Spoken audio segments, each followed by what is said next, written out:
और मतलब कि 2 डिप्टी सीएम बनेंगे? काहे नहीं बनेगा। ये बीजेपी की सरकार और नीतीश जी की सरकार में 2 डिप्टी सीएम हो सकते हैं, यूपी में 3-3 डिप्टी सीएम हो सकते हैं। अब बिहार में महागठबंधन की सरकार 2 डिप्टी सीएम नहीं बनाएगी, अवश्य बनाएगी। पर्चा क्या होगा? मुकेश त्रिपाठी, कांग्रेस पार्टी से। बिहार 2025 विधानसभा चुनाव का सरगर्मी तेज हो गया है और 3 विधानसभा का आपको प्रभारी बनाया गया है।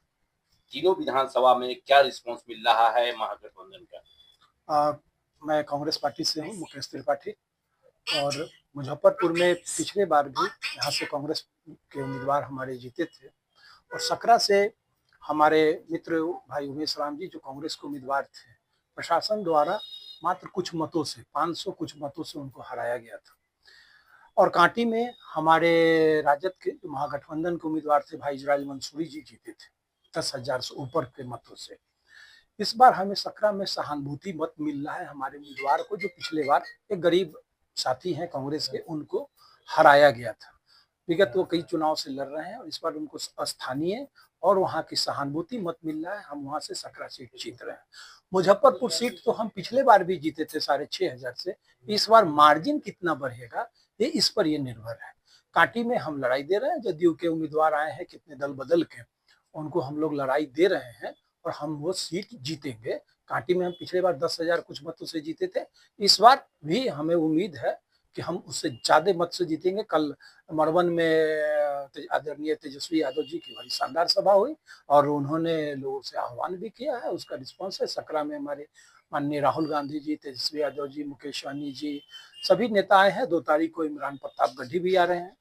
संभावना है कि मुजफ्फरपुर में माननीय श्रीमती प्रियंका गांधी वाड्रा जी का रोड शो हो, उसके लिए हम लोगों ने मांग की है। हो सकता है रोड शो का यहाँ के प्रशासन के द्वारा अनुमति मिलती है तो यहाँ रोड शो भी उनका होगा। हम तीनों सीट जीतने जा रहे हैं। देखा जा रहा है कि इस बार जो है एनडीए की लहर है और महागठबंधन वाले कर रहे हैं कि इस बार बदलाव के पक्ष में, तो कितना इसको किसने कहा कि एनडीए के गठबंधन है? एनडीए के सरकार तो 20 साल से एनडीए नीतीश बाबू की है ना, तो उनके खिलाफ तो माहौल है और बदलाव तो होना है। युवा वर्ग बदलाव चाहते हैं। बिहार का युवा जो है वो रोजगार चाहता है, वो बदलाव चाहता है, वो पलायन रोकना चाहता है, लोगों की जो समस्या है उसका निदान चाहता है। जो अधिकारी राज बिहार में कायम हो चुका है, जो भ्रष्टाचार सरकारी कार्यालयों में है, जिससे हर वर्ग के लोग पीड़ित है, हर युवा पीड़ित है, उसकी समाप्ति के लिए हमारे बिहार के युवा इस बार बदलाव करेंगे। महिलाओं को मतलब कि जो है 10-10 हजार रुपया मिला है और 2 लाख देने की बात हो रही है, और युवा पीढ़ी को भी नौकरी मिला है और नौकरी देने की बात हो रही है, और मतलब पेंशन को बढ़ाया गया है, 1100 रुपया कर दिया गया। ग्रामीण क्षेत्र में आप जाके देखिए कि किन किन गरीब तबके की महिलाओं को ये शराब के नाम पर, शराबबंदी के नाम पर उनको प्रताड़ित किया गया। महिलाओं को बड़ी संख्या में जेल में डाला गया, उनके परिवार के लोग ये शराब बेच रहे हैं। पुलिस अपनी विफलता छुपाने के लिए, सरकार अपनी शराबबंदी की विफलता छुपाने, जितने निर्दोष लोगों को जेल में बंद रखा है। आप एक बार जेल का जाके भ्रमण कर ले और ग्रामीण क्षेत्रों में पूछे कि कितनी महिलाएं आज पीड़ित है। और ये 10,000 कोई उन्होंने मुफ्त थोड़े दिया है, उधार दिया है, कल होकर बैंक को वापस मांगेंगे अगर उनका रोजगार शुरू नहीं हुआ। क्योंकि रोजगार का कोई रोड मैप नहीं है इनके पास। अब क्या धंधा है क्या है उसका कोई प्रोजेक्ट नहीं है, सिर्फ 10,000 रुपया दे दिया गया है चुनावी घूस। मैं इसे चुनावी घूस कहता हूं। और ये हमारी महिला जो हमारी माँ है, बहन है, वो सब समझ रही है।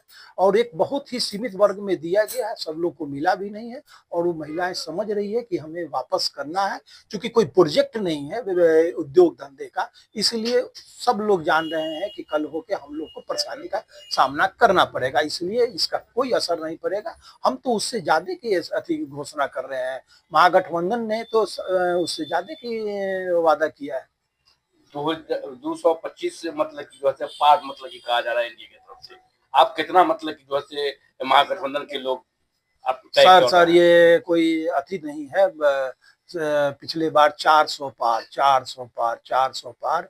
और माननीय प्रधानमंत्री जी स्वयं बनारस में 8 राउंड तक पीछे चले हैं 400 पार के नारे के साथ। 8 राउंड के बाद तब वो आगे आगे बढ़े हैं और किसी तरह 1.5 लाख मत से जीते हैं।